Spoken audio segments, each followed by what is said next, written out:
I respect you a great deal, Everybody else Joe. did, yes. You know what I always say? I'm a white trash cracker from a white trash town that no one would even bother to piss on. Woo, there it is!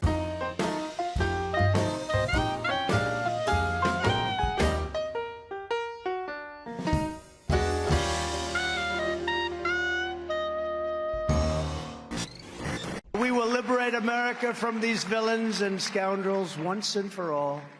We had a Republican Party that was ruled by freaks, neocons, globalists, open border zealots, and fools. But we are never going back to the party of Paul Ryan, Karl Rove, and Jeb Bush.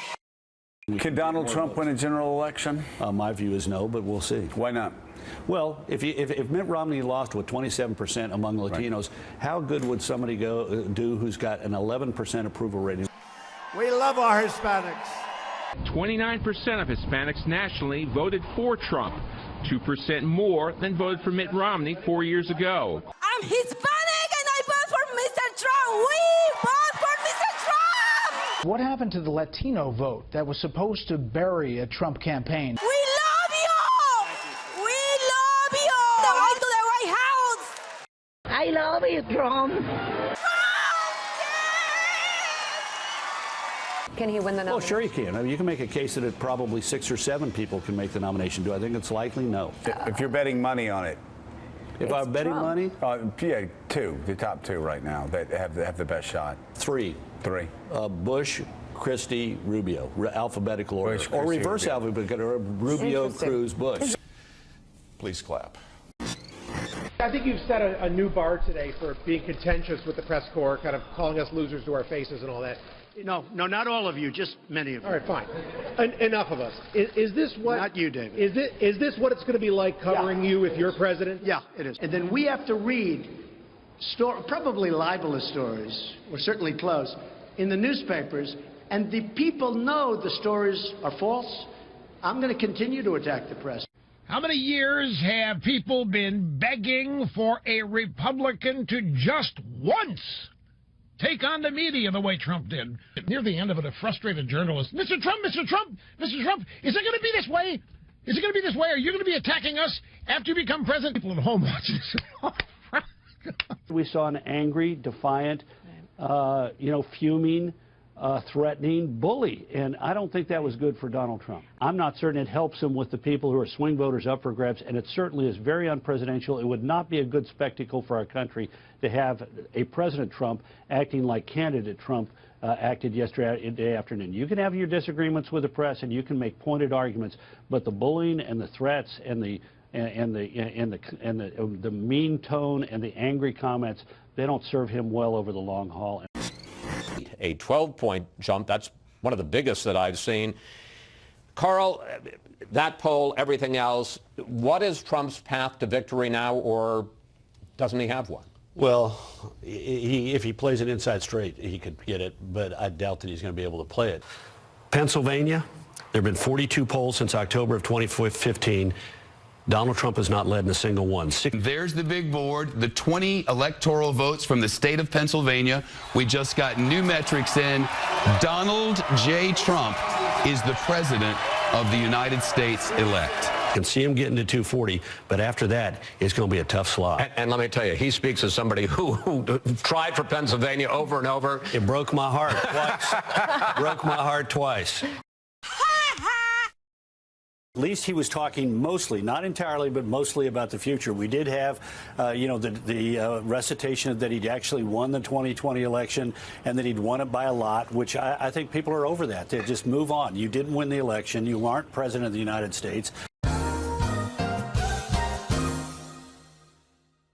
I mean, he's basically declaring war on anybody who didn't vote for him. He's still lying about losing the election. You now have members of Congress who are going out talking about liberating those poor victims in their minds of people who actually stormed the Capitol on January the 6th.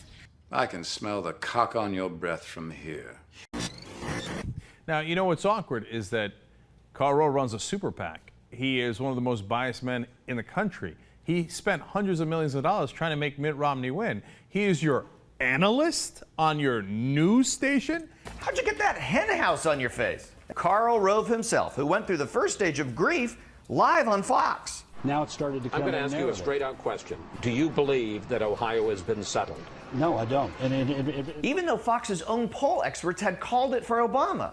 Because at the end of the day, if Donald Trump wants to win election, he lost in 2020. He had 94% among Republicans.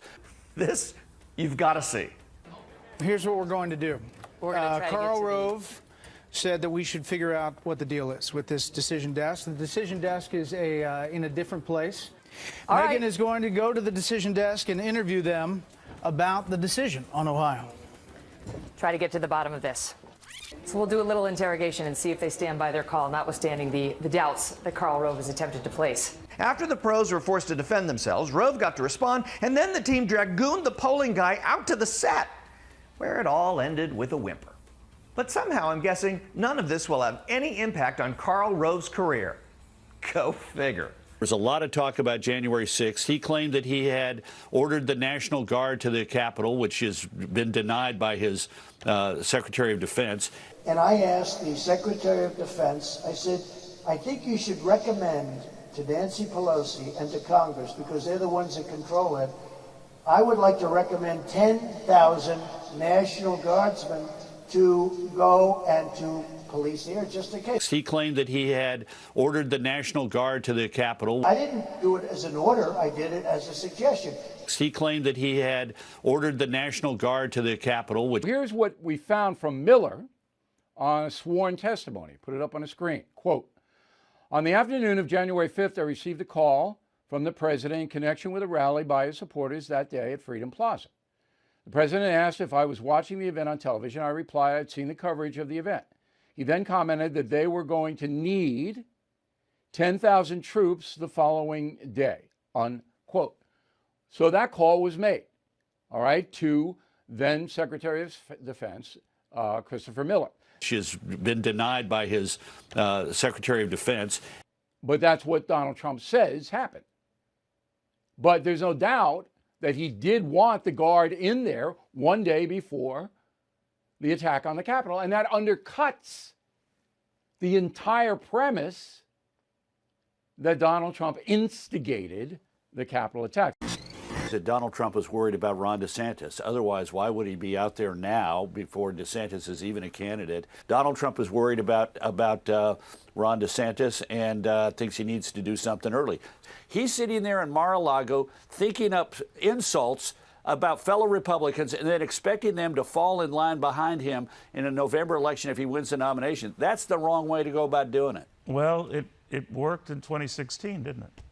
So I'm not always the most popular guy in D.C., but I did have support from someone in Washington. If you walk down Pennsylvania Avenue, he lives in the White House with the pillars in front of it.